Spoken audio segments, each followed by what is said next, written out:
কলকাতা থেকে আমাদের ট্রিপ শুরু হলো ব্যাঙ্গালোরের উদ্দেশ্যে। ব্যাঙ্গালোর পৌঁছতে আমাদের লেগেছিল প্রায় 3 ঘন্টা। দুপুরের লাঞ্চ সেরে প্রায় 4 ঘন্টার রোড জার্নি করে আমরা পৌঁছে গেলাম রাজকীয় সুন্দর শহর মাইসোরে।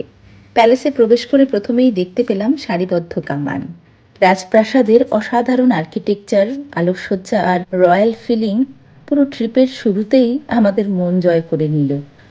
যেদিকেই তাকাচ্ছিলাম সেদিকেই যেন এক সূক্ষ্ম সুন্দর কারুকার্য আমাদের চোখের সামনে ধরা দিচ্ছিল।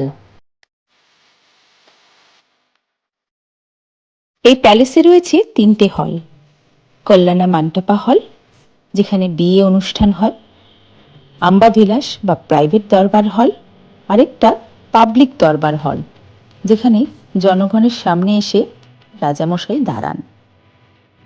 তাছাড়া রয়েছে portrait gallery, casket room, wrestling courtyard. প্যালেসটা ঘুরতে ঘুরতে আর এই সৌন্দর্য দেখতে দেখতে কখন যে সময় কেটে গেল বুঝতেই পারলাম না।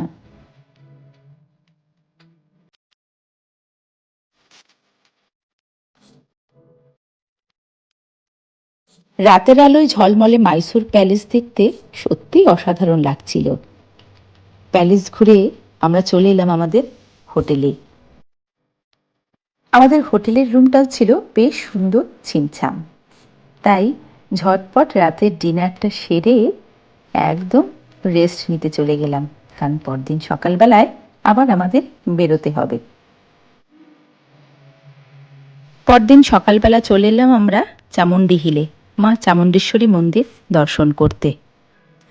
সামনেই দেখতে পেলাম মাইসোর মল্লিকে, তাই দুটো কিনে নিলাম। চামুণ্ডেশ্বরী মন্দির দর্শন করে ফিরে আসতে আমাদের বেশ অনেকটা সময় লেগেছিল। বলা হয় এখানেই নাকি সতীদেবীর চুল পড়েছিল, আর 18টি মহাশক্তিপীঠের মধ্যে অন্যতম একটি।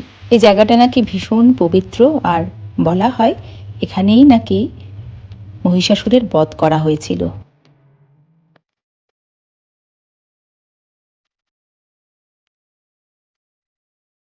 এরপর আমরা চলে এলাম নীলগিরি পাহাড়ের কাছে। এর অপোজিটেই রয়েছে উটি। মধুমালাই ফরেস্টে প্রায় ঘণ্টাখানেক জঙ্গল সাফারি হলো আমাদের। দেখতে পেলাম নানা ধরনের পশু পাখি।